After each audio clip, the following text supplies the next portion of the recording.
Hoy ya no hay israelitas esperando en el río Jabur. Pero, ¿qué pasaría si se hubieran trasladado al este llevándose consigo el nombre de esos lugares?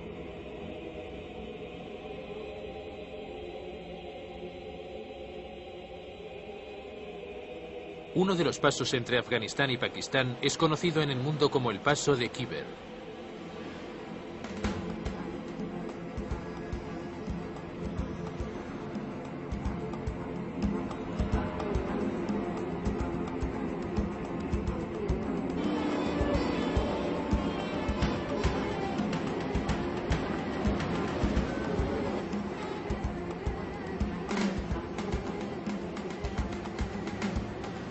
El paso de Khyber es uno de los lugares más licenciosos y peligrosos de la Tierra. Es el corazón de la frontera norte-sur de Pakistán, el salvaje oeste del este. Lo primero que uno percibe es que el gobierno pakistaní no tiene ninguna autoridad aquí. La única forma de obtener un salvoconducto es viajar con una escolta armada perteneciente al pueblo dominante de la zona, los Pathans. Han vigilado el paso de Khyber durante más de 200 años, enfrentándose a Genghis Khan, al ejército británico y no hace mucho a los soviéticos. En hebreo es conocido como el paso Jabur, el mismo nombre bíblico. Y cerca del paso de Khyber, en Pakistán, hay una ciudad llamada Peshawar. Peshawar significa lo mismo, paso Jabur. Así que pensamos, ¿Khyber podría ser Jabur en la Biblia? Si lo es, entonces cerca debería haber un río llamado Goza. Y justo allí, un afluente del río Kabul, es el río Ghazni.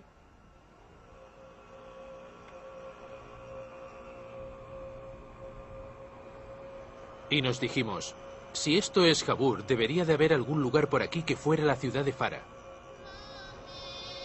Y a 300 kilómetros, en Afganistán, hay una ciudad llamada Flarat.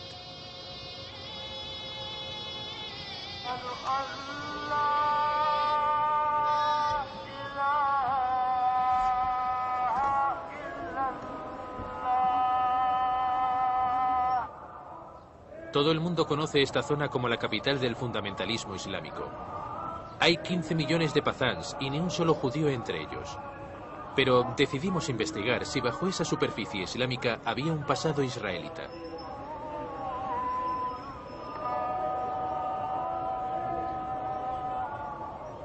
La primera pista fue el hecho que los Pathans proclaman descender de Afgán, hijo del rey Saúl de Israel. Desde su perspectiva, Afganistán es un nombre israelita.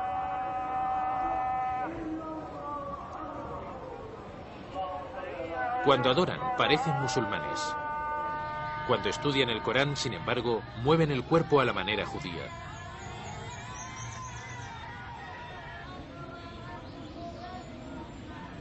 Hoy en día siguen un antiguo código llamado Pukhtunkhwali, al que son fieles más allá de la ley islámica.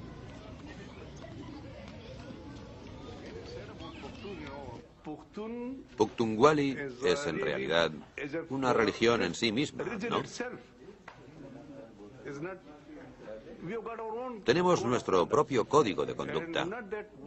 Y no es que no creamos en el Corán, sino que no hacemos todo lo que el Corán nos dice. El motivo es que un proverbio pazán dice que los pazans solo aceptan la mitad del Corán. En lo demás aplicamos nuestras propias leyes. Pukhtunkhwali, código de Pukhtun. ¿Qué es este Pukhtunkhwali? Básicamente es un Viejo Testamento que no se rige por ningún tipo de interpretación rabínica. Ojo por ojo significa ojo por ojo literalmente. Adulterio, estás acabado. Si hubiera un conflicto entre la ley Pukhtunkhwali y la del Islam, ¿cuál escogerían los pazans? Nuestras costumbres son las de Pukhtun o Pazán.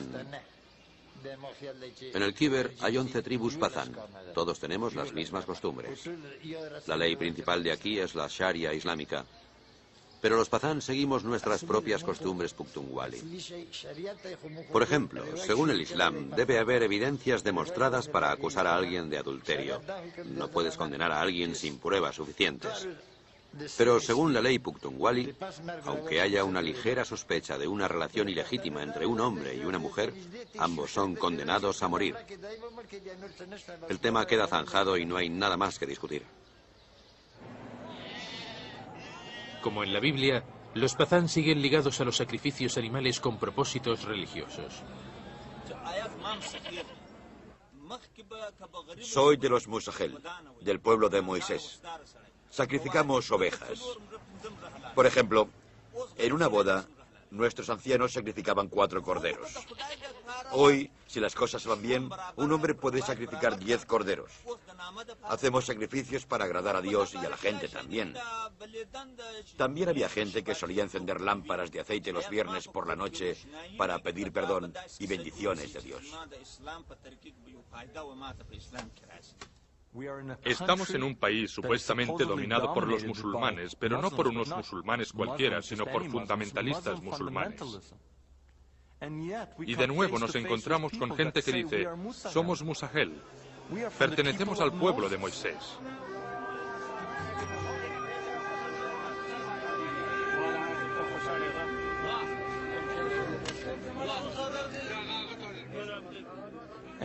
Y mientras viajábamos entre una gente que parecía extraída de las páginas de la Biblia, caras semíticas, largas barbas, vestiduras bíblicas, ponchos de oración,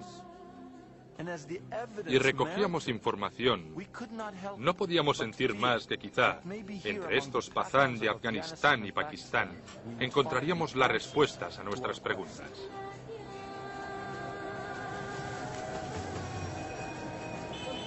Nos quedamos atónitos al descubrir que los Pazán siguen las leyes bíblicas que se creía habían desaparecido hace miles de años. Como en la Biblia, aquellos acusados de matar a un hombre pueden escapar a las ciudades de refugio designadas. En nuestros viejos libros se menciona que si matas a alguien intencionadamente, puedes escapar a los lugares designados como refugio. Nuestros libros dicen que Moisés ordenó a Josué establecer ciudades de refugio y decirle al pueblo que debería honrarlas. Hoy, la gente actual cree que no es más que una forma de proteger a un criminal, pero la gente de estas zonas de refugio lo ven como algo sagrado. Proteger a un fugitivo es un acto sagrado de los ancianos. Le tratan como a un invitado.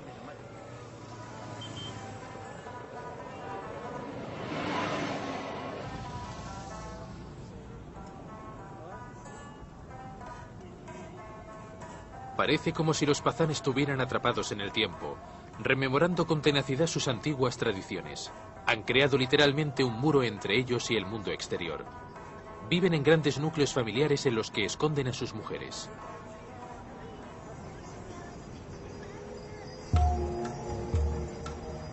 Como en la Biblia, las mujeres Pazán se rigen por un código de modestia del que es difícil emerger.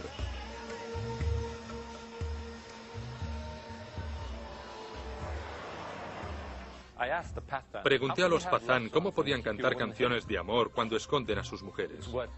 ¿Cómo puede un hombre cantar una canción a alguien que está en la cocina desde otra habitación, desde el comedor?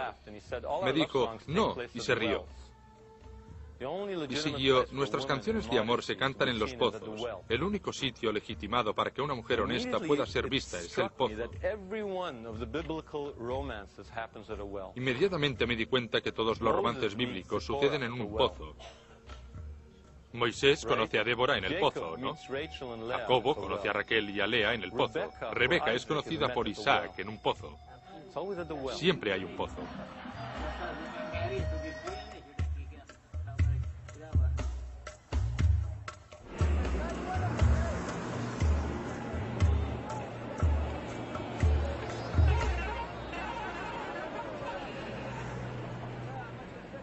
Acudir a un mercado Pazán es retroceder en el tiempo. Desafiando todas las probabilidades, los Pazán viven todavía en grupos tribales con nombres israelitas. Rabani es similar a la tribu de Rubén, Lebani a la tribu de Leví y Shinwari a la tribu de Simón.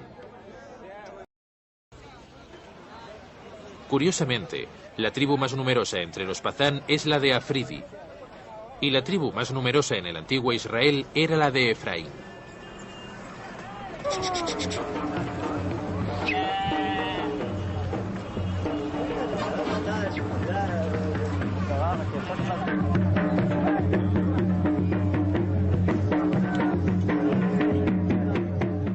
Existe incluso una subtribu llamada Guaziri, conocida por la extensión de su cabello. En los tiempos bíblicos, los naziri, como Sansón, tampoco se cortaban el cabello.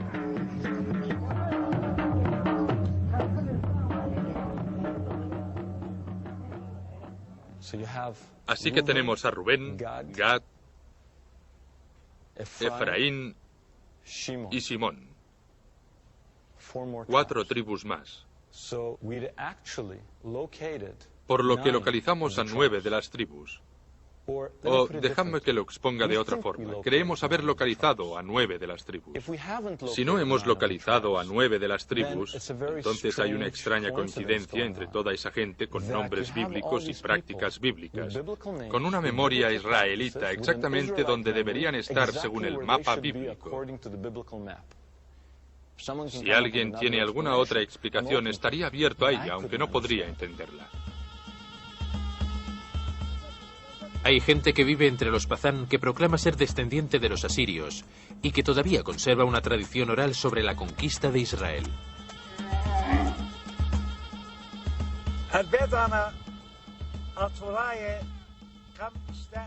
Nuestra tradición se remonta a 2700 años atrás, cuando mi pueblo conquistó Israel y dominó a las tribus de las zonas que asedió: Irán, Turquía, Armenia, Uzbekistán y Afganistán.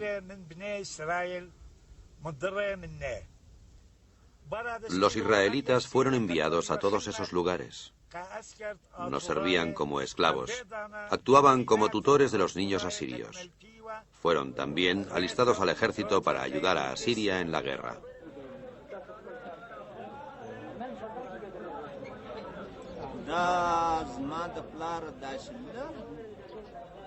Cuando era joven y no llevaba barba, el tío de mi abuelo murió a la edad de 115 años. Le llamábamos Baba, abuelo. Solía decirnos que éramos los niños de Israel. Yo era joven, y a esa edad se te olvidan las cosas. No te interesa demasiado la historia ni cosas por el estilo. Pero ahora me gustaría saber cuáles son nuestros orígenes. ¿De dónde venimos?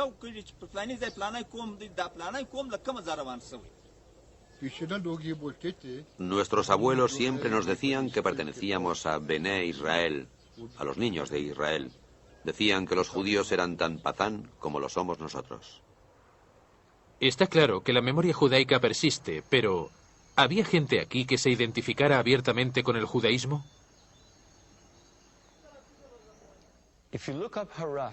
Si buscamos Harat en la enciclopedia judaica, por ejemplo, encontraremos 1 o 2 párrafos. Si buscamos una comunidad judía occidental, encontraremos páginas y páginas. Y cuando buscamos Flarat, dice que la comunidad judía puede existir en algún lugar de Flarat entre 1000 y 2000 años. Hablan de una comunidad que vivió en algún lugar durante al menos 1000 años y hay un párrafo o 2 sobre ella. ¿Qué nos indica esto? Nos dice que perdieron su conciencia y que se sometieron a la pantalla del radar occidental.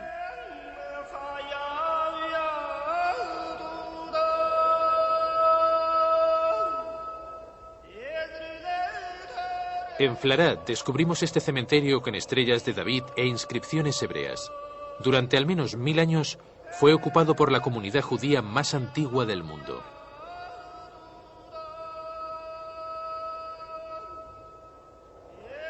Los judíos de Flarat ya no existen. Los últimos se fueron a finales de los 80 tras la invasión soviética.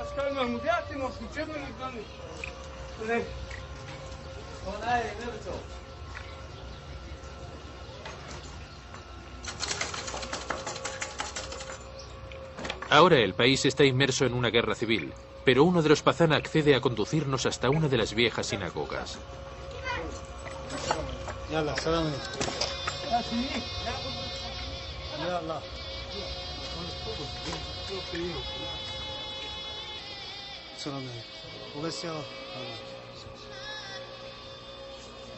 Durante cientos de años, la gente entraba en este lugar de oración a través de un gran portalón que les conducía a un maravilloso santuario.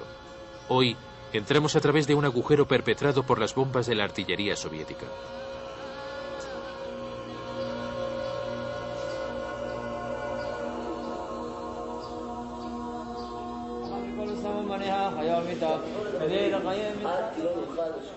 Hay una pequeña comunidad de judíos afganos en Israel. Como los de Bukhara, son totalmente desconocidos.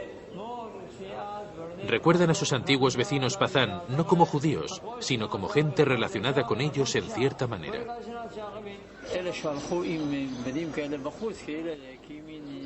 Llevaban puestos ponchos para la oración y prendas de vestir similares a las nuestras. En realidad no sabían lo que eran y solían sorprenderse cuando nos veían con ropajes parecidos. Nos preguntaban, ¿sois judíos? ¿Cómo podéis ser judíos? Les sorprendía. Les recuerdo llegando desde las zonas fronterizas, desde las montañas, desde Pakistán, desde lugares como Jalalabad. Y recuerdo que había gente que decía que seguían encendiendo velas el sábado para ponerlas debajo de los cestos, pero que no sabían por qué lo hacían. Tenían todas esas tradiciones, pero no sabían cuáles eran sus orígenes. Lo único que decían era, nuestros antepasados lo hacían. ¿Creían que eran judíos? Pensaban que eran más judíos que nosotros.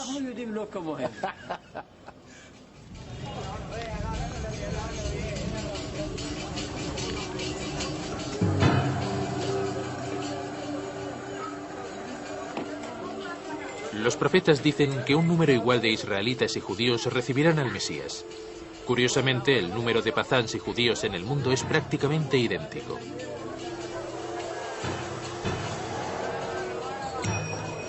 La profecía también cuenta que Manasés y Efraín encabezarán el regreso. En India encontramos a los Manasé. Si tuviéramos razón, aquí, entre los Afridi, nos hemos encontrado cara a cara con la tribu de Efraín. Sin embargo, antes de aceptar que estamos ante el final de los tiempos, necesitábamos más pruebas. De camino a Armagedón, parecía bastante apropiado que nuestro viaje nos condujera a un campo de minas.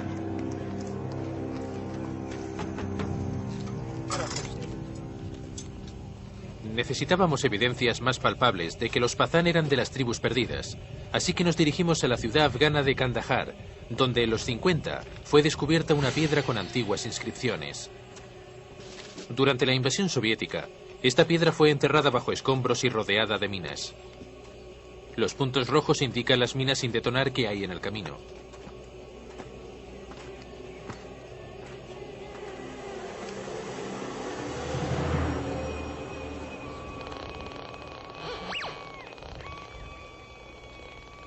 Hace 2300 años, el emperador budista Ashoka levantó pilares propagandísticos en su imperio. Hasta el descubrimiento de Kandahar, siempre se creyó que estas piedras estaban escritas en sánscrito.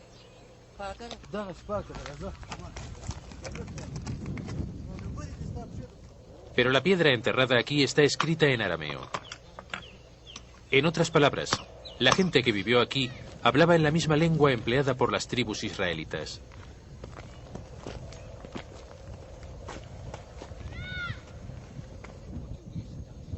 Llegamos hasta aquí con un anciano de la zona con la esperanza de fotografiarla, pero en la situación en la que se encuentra fue imposible.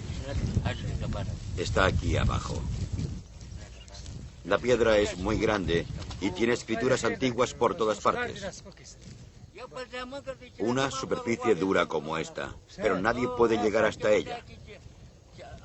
Este es, sin duda, el lugar. No se puede seguir con esto.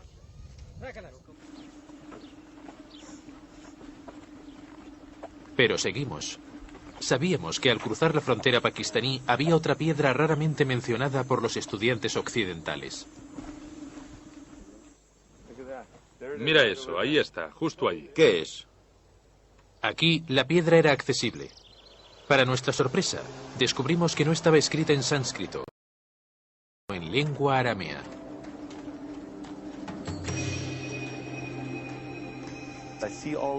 Veo todas las letras, Aleph. y estoy frente a una postal de las tribus perdidas de 2300 años. Después de hacer el viaje y llegar hasta allí, quedé atónito porque no esperaba encontrarla. Pensaba que estaba en Kandahar. No sabía que había otra allí, y hay dos más en lugares a los que no fuimos, y en una aparece el mes hebreo Elul. Entonces el viejo guía se dirige a mí y me dice, no digáis que sois judíos, no digáis nada porque la gente de aquí es muy musulmana. No serían demasiado amables con vosotros. Y sigue, ¿cómo es que puede leerlo? Y sentí que no quería mentir a aquel hombre y dije, porque soy judío. Y esa persona que se suponía era mi enemigo, se lanza hacia mí con lágrimas en los ojos, me abraza y me dice, entonces eres mi hermano.